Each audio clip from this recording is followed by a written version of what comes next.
हम लोगों ने बेटा आज जो नया टॉपिक स्टार्ट करना है, हमारा नया टॉपिक है मोमेंटम। तो मोमेंटम के केस में होता क्या हमारा मोमेंटम, मोमेंटम का हमारा मतलब होता है it is equal to the product of mass and velocity. For example कोई भी एक ऑब्जेक्ट हमारे पास एम, ये किसी यू वेलोसिटी से मूव कर रहा है, तो जो इसका मोमेंटम है वो क्या हो जाएगा, इसका मास इंटू वेलोसिटी। इसका मास इंटू वेलोसिटी। अगर ये ऑब्जेक्ट यू की जगह वी से मूव करेगा तो इसका मोमेंटम की कितना हो जाएगा, P is equal to M V हो जाएगा। So what is momentum, momentum is defined as the product of mass and velocity. Momentum is defined as the product of mass and, mass की SI unit क्या होती है, kilogram. Velocity की क्या होती है, मीटर्स पर सेकेंड। तो हमारे पास मोमेंटम की जो एसआई यूनिट है वो कितनी है, किलोग्राम मीटर्स पर सेकेंड। क्या यूनिट है इसकी हमारी, किलोग्राम मीटर्स पर सेकेंड इसकी एसआई यूनिट है। क्लियर है ये चीज। तो आपके पास क्वेश्चन क्या आएगा, आपके पास क्वेश्चन ऐसा आएगा, a ball of mass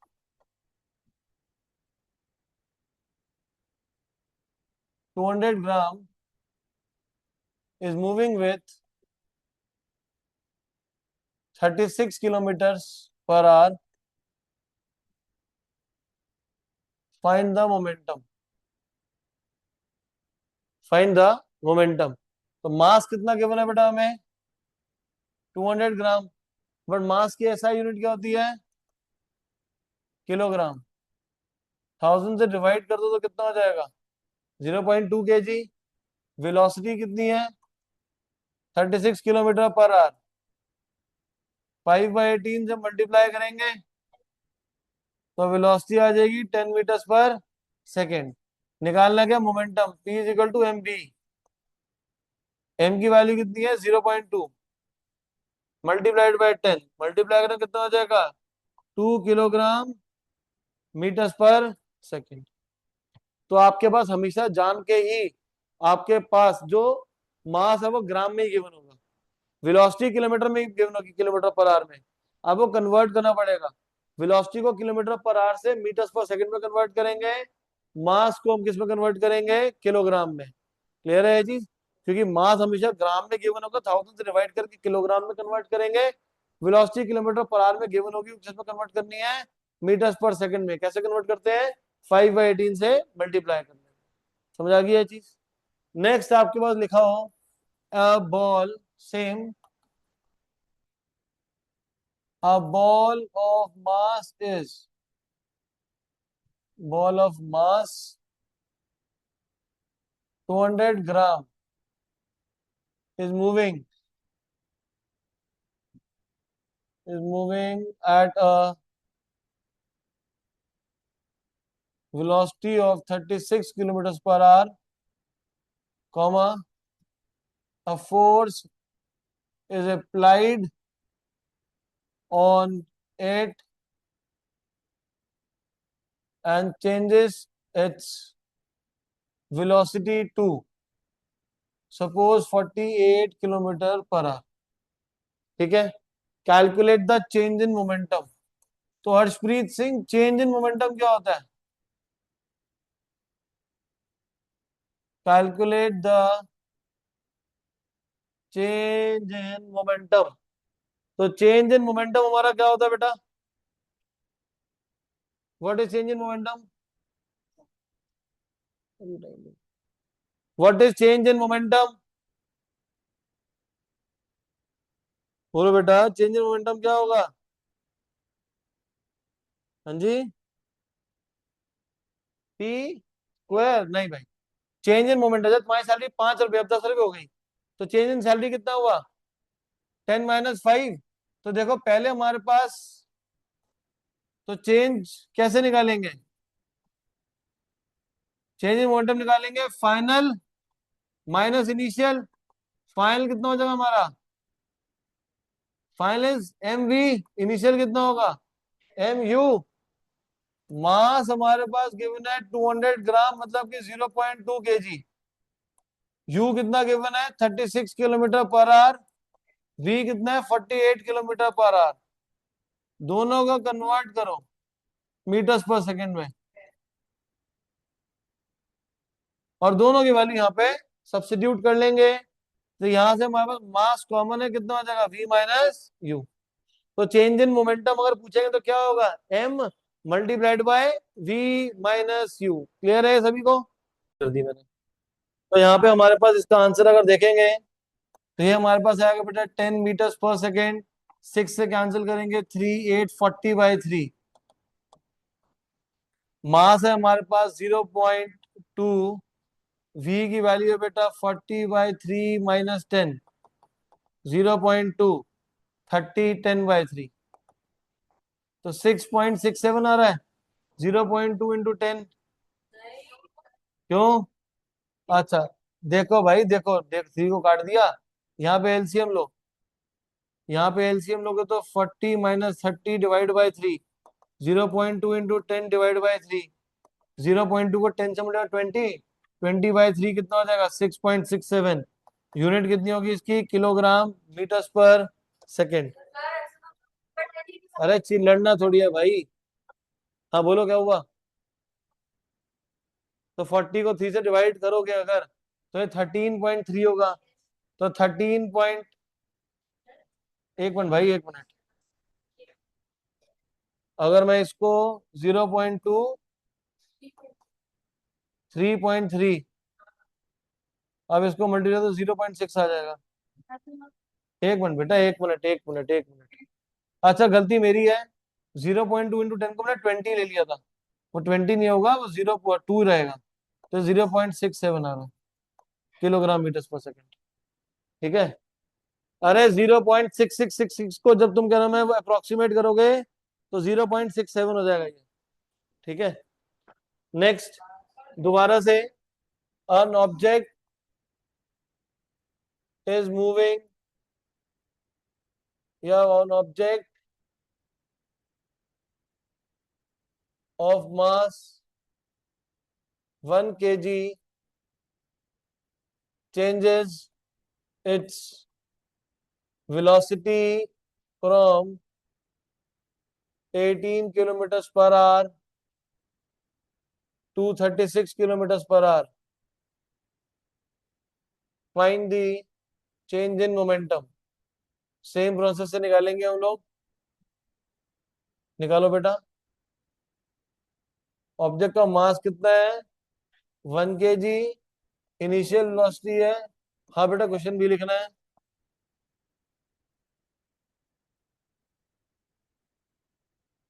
change in momentum, हाँ भी क्वेश्चन लिखना है, क्वेश्चन लिखना है अपने। P2 minus P1, mv minus mu, m × v - u। निकालो इसका क्या आंसर आ रहा है, पूरा सॉल्व कर लो, क्वेश्चन भी लिखो बेटा। यहाँ पे इसको सॉल्व कर लेते हैं। तो u जो है हमारे पास 18 गिवन है, 5/18 से मल्टीप्लाई करेंगे तो 5 metres per second. 36 × 5/18, this is 10 metres per second. Mass हमारे पास 1, this is 10 - 5 which is equal to 5 kilogram metres per second. Clear है ये? तो हमारा ये आंसर आ जाएगा। लेकिन हम लोगों ने ये बात यहाँ समझनी है कि अगर, आना बेटा अभी रहो, हमारा केवान को मान लेते हैं मास है उसको 50 kg, 50 है ना, कितना है 40 kg मान लेते हैं। तो 40 kg इसका मास है भाई का हमारे। तो मास का केवान आराम से चल रहा है, केवान चल रहा है 5 किलोमीटर पर आवर की स्पीड से चल रहा है। अब मैंने क्या करा, इसकी वेलोसिटी चेंज कब होगी, ये 5 किलोमीटर पर आवर की स्पीड से भाई मरा चल रहा है, इसकी वेलोसिटी चेंज कब होगी, जब ये खुद स्पीड बढ़ाएगा। और दूसरा ऑप्शन, पीछे मैं इसको धक्का दे दूं, भाई गिरना नहीं है, आराम से। जब मैं अगर धक्का दे दूंगा इसको, तो मैं धक्का देने का मतलब क्या कर रहा हूं मैं, इंग्लिश में क्या बोलते हैं इसको, धक्के मारने को, फोर्स लगा रहा हूं। मैं पुश कर रहा हूं तो क्या कर रहा हूं, इसको फोर्स लगा रहा हूं। तो फोर्स लगाने से क्या हुआ, भाई की वेलोसिटी चेंज हो गई। फोर्स लगाने से वेलोसिटी चेंज हो गई। जब केवान 40 किलो का 5 की स्पीड से मूव करता तो कुछ उसका मोमेंटम था, मैंने धक्का दिया उसको तो उसकी वेलोसिटी चेंज हो गई। वेलोसिटी चेंज का मतलब क्या कि इसकी मोमेंटम भी चेंज हो गया। कि इसका इसका मोमेंटम चेंज कितना हुआ, इसका मोमेंटम चेंज कितना हुआ वो किस पे डिपेंडेंट होगा, जितनी मैं इसके ऊपर फोर्स लगा रहा हूँ, जितनी मैं इसके ऊपर क्या कर रहा हूँ, फोर्स लगा रहा हूँ। तो यही हमारा क्या है, सेकेंड लॉ ऑफ मोशन है। सेकेंड लॉ ऑफ मोशन यही बोलता है बच्चे हमारा, वो क्या होता है, rate of change of momentum is directly proportional to the applied unbalance force. किसी भी ऑब्जेक्ट के ऊपर अगर मैं एक फोर्स लगा रहा हूं, तो वो फोर्स लगाने से ऑब्जेक्ट का मोमेंटम चेंज हो जाएगा। डिवाइडेड बाय रेट लिखा तो मतलब टाइम, डिवाइड बाय लिखा तो उसका मतलब क्या है, टाइम। क्लियर है ये चीज, उसको हम लोग क्या बोलते हैं, फोर्स। फोर्स जितनी लगाऊंगा उतना ही हमारा क्या होगा, चेंज इन मोमेंटम होगा। फोर्स जितना लगाएंगे उतने हमारा क्या होगा, चेंज इन मोमेंटम होगा। तो अब इसकी हमारे पास डेरिवेशन है सेकंड लॉ ऑफ मोशन की, क्या है वो, एक ऑब्जेक्ट है जिसका मास है m, वो इनिशियल वेलोसिटी u से मूव कर रहा है। मैंने इस ऑब्जेक्ट के ऊपर क्या लगाई, एक फोर्स लगाई किसी टाइम t के लिए, जिसकी वजह से उस ऑब्जेक्ट की वेलोसिटी चेंज होगी, कितनी होगी बेटा, v हो गई है। क्लियर है ये चीज। तो change in momentum divide by time मुझे किसके इक्वल हो जाएगा, फोर्स के इक्वल। कैसे होगा ये, जब ऑब्जेक्ट m किसी वेलोसिटी u से मूव कर रहा है, तो इसका इनिशियल मोमेंटम, इसके अंदर मोमेंटम होगा ना, तो उस मोमेंटम को क्या बोलेंगे, इनिशियल मोमेंटम। उसको मार्क कर लेते हैं P1। किसके इक्वल हो जाएगा, मास इंटू वेलोसिटी mu। मैंने फोर्स लगा दिया, फोर्स लगा के वेलोसिटी चेंज हो गई, फोर्स लगा के वेलोसिटी चेंज हो गई, तो अब मोमेंटम कितना होगा, m v हो जाएगा। चेंज इन मोमेंटम कितना होगा बेटा, चेंज इन मोमेंटम वही मैंने समझाया था, अर्शप्रीत की जो पॉकेट मनी 5 रुपए से 10 रुपए हो गई है, तो कितनी चेंज हुई, 5। कैसे निकाली मैंने, final momentum minus initial momentum. तो मतलब चेंज इन मोमेंटम जो है मेरा, वो कितना होगा, m we minus M u. तो यहां से m कॉमन ले लूंगा तो कितना हो जाएगा, v माइनस यू साथ में। लेकिन अब इसी को मैं बोल दूं rate of change, rate of change of momentum, वो किसके इक्वल हो जाएगा, m v minus u by t. क्योंकि रेट किसे क्या होता है, किसी भी क्वांटिटी को अगर मैं टाइम से डिवाइड कर देता हूं तो वो हमारा क्या होता है, रेट ऑफ चेंज हो जाता है। हमने कहां पढ़ा था, एक्सेलरेशन में भी। एक्सेलरेशन क्या होता है, v minus you by T. अरे v माइनस यू क्या होता था, rate of change of velocity. Change in velocity होता है हमारा v minus you. Rate of में क्या करते थे, टाइम से डिवाइड कर देते थे। तो बेटा यहाँ पे v minus you by T कितना होगा, v minus you by T कितना होता है, एक्सेलरेशन। तो v minus you by T हमारा क्या हो जाएगा, एक्सेलरेशन। और ये जो चेंज इन मोमेंटम है, चेंज इन मोमेंटम वो किसके इक्वल है, अप्लाइड अनबैलेंस्ड फोर्स। तो फोर्स प्रोपोर्शनल किसके इक्वल हो गया, एम ए। प्रोपोर्शनल का साइन हटाओ, इक्वल टू आ जाएगा। तो के आ जाएगा उसकी जगह पे कांस्टेंट ऑफ प्रोपोर्शनैलिटी। अगर के की वैल्यू 1 है तो फोर्स किसके इक्वल हो जाएगा, एम ए के इक्वल हो जाएगा। समझ आ गई ये चीज। तो हम लोगों ने क्या सीखा, सेकेंड लॉ ऑफ मोशन बोलता है rate of change of momentum of an object, rate of change of momentum of an object is directly proportional to the unbalanced force applied. जितनी फोर्स लगाऊंगा उतना मोमेंटम चेंज हो जाएगा।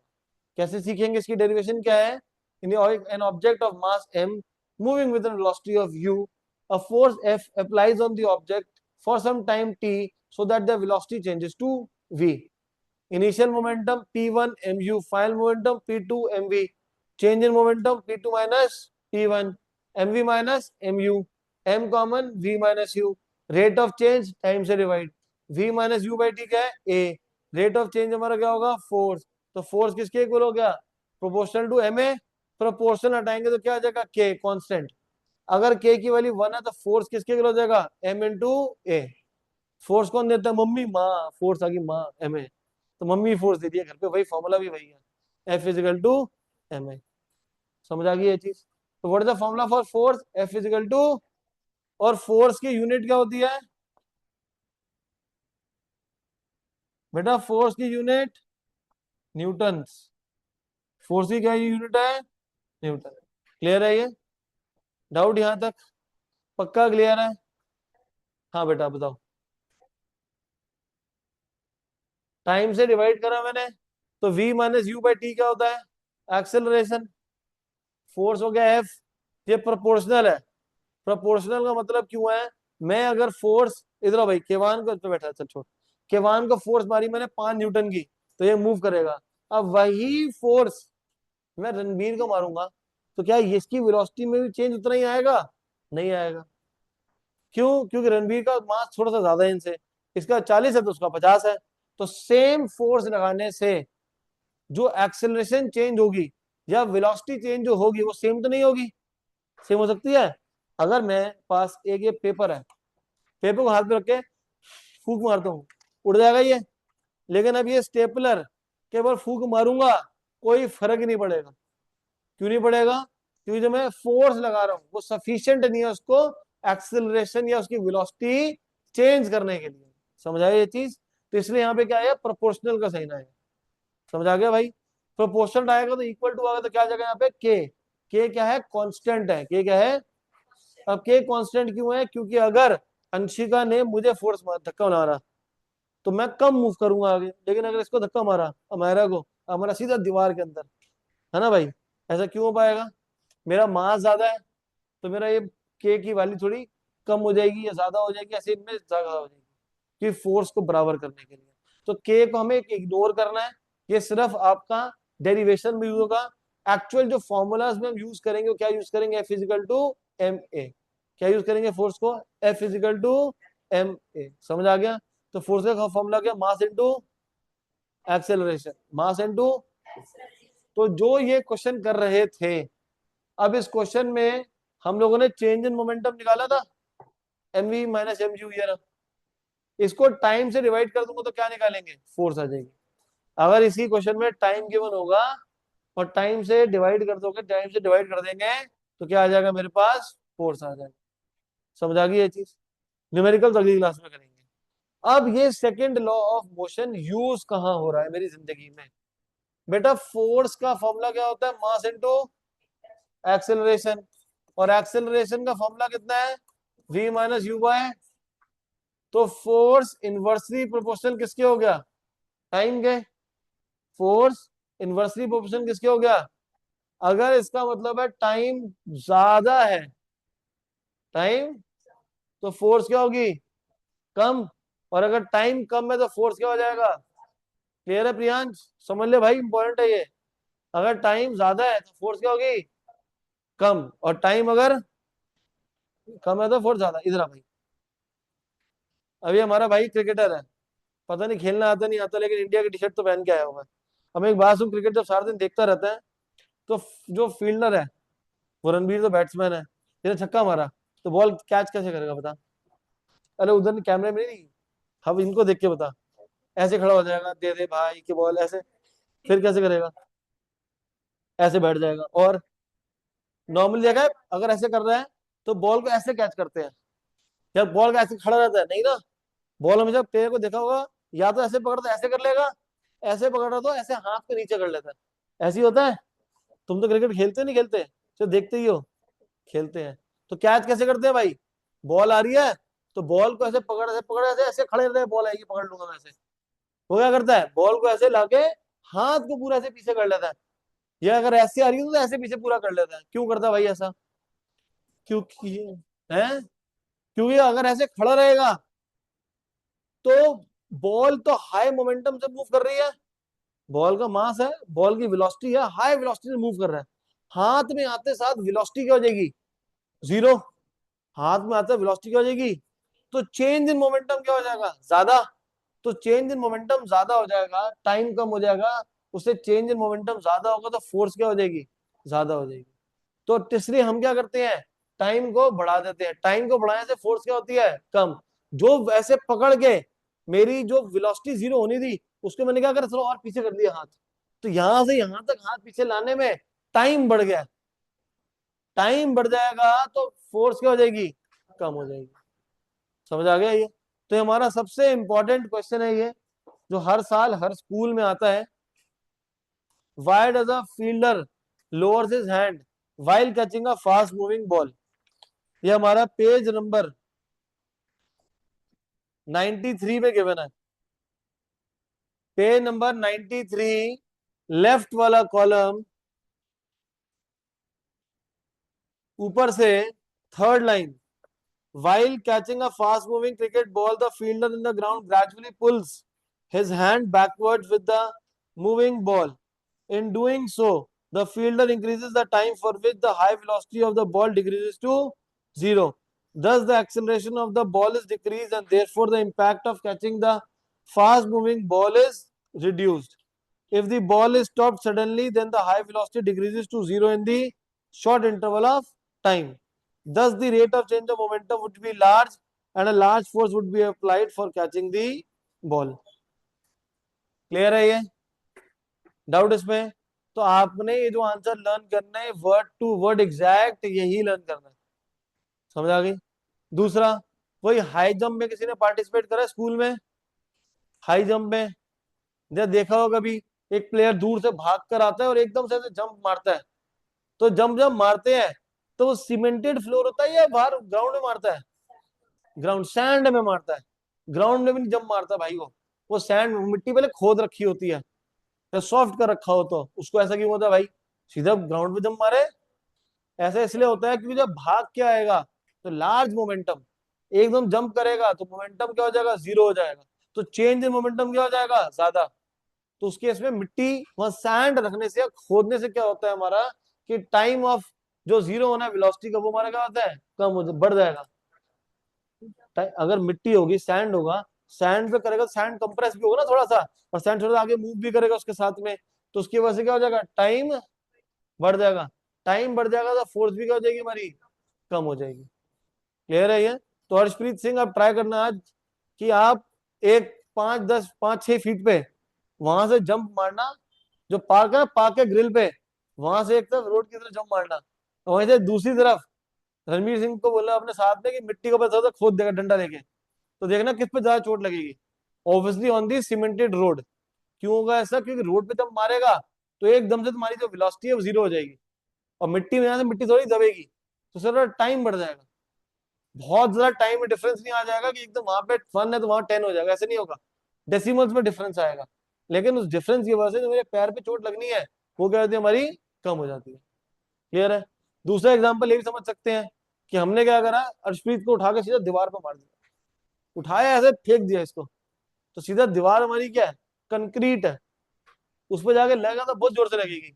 अब मैंने क्या करा, उसी वॉल पे रणवीर कह रहा है, रणवीर मेरा दोस्त है, तो रणवीर ने को पता था कि मैंने इसको धक्का मारना है, तो रणवीर ने दीवार पे फोम लगा दिया। अब मैं इसको दीवार पे फेंकूंगा तो क्या इसको चोट लगेगी? क्यों? क्योंकि फोम लगे होने से टाइम जो है वो मेरा बढ़ जाएगा, टाइम बढ़ने से फोर्स क्या हो जाएगी, कम हो जाएगी। समझ आ गई ये चीज? डाउट इसके अंदर? परफेक्ट है बेटा। तो इसके बाद इसी के नीचे दूसरा हमारा एग्जांपल लिखा हुआ है ना, हाई जंप वाला। मार्क करेंगे ना, high jump athletic event, the event athletes are made to fall either on a cushion bed or a sand bed. This is to increase the time of the athletes to stop after making the jump. This decreases the rate of change of momentum and hence the force. ठीक है भाई? तो पहले वाले पे question ऊपर लिखा हुआ है, why does a fielder lowers his hand while catching a fast moving ball, और दूसरे वाले में हो जाएगा हमारा आपका why are athletes made to fall on a cushion bed या sand bed. क्लियर है ये चीज?